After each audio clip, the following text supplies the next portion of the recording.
Comme l'a rapporté Le Parisien dans un article paru le 30 novembre, mercredi 29 novembre, lors de sa prise de parole, Caroline Fiat n'a pas caché son irritation en s'apercevant qu'Elisabeth Borne, qui ne laisse rien passer à ses collaborateurs, et se sent prendre de gants, était en train de vapoter sur les bancs de l'Assemblée. Interrompant son discours, la députée de Meurthe-et-Moselle a alors vertement sermonné la première ministre. « Vapoter dans cette enceinte pendant que je suis en train de vous parler, c'est un mépris total ?»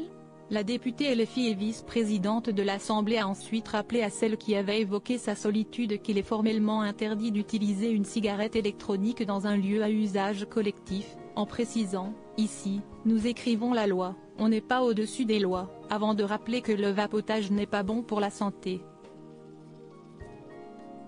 Le fait est que ce n'est pas la première fois que la manie de la première ministre, qui a récemment rappelé l'importance du collectif, est épinglée par l'opposition. Si personne ne s'offusque de ce qu'elle fait dans son bureau ou durant certaines interviews, la petite manie d'Elisabeth Borne de vapoter durant des séances à l'Assemblée nationale ou au Sénat a déjà été épinglée par le passé.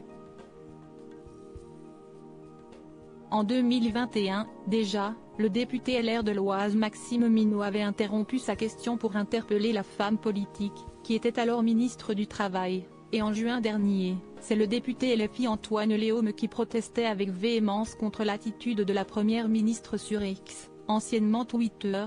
Elle fume discrètement en pleine séance. C'est poli et respectueux du Parlement. Supérieur à Elisabeth Borne, l'évolution physique de la première ministre en imagesque risque-t-elle? Toute personne surprise à vapoter ou à fumer dans l'hémicycle de l'Assemblée nationale ou du Sénat, effectivement considérés comme des lieux à usage collectif, peut se voir infliger une amende de 150 €.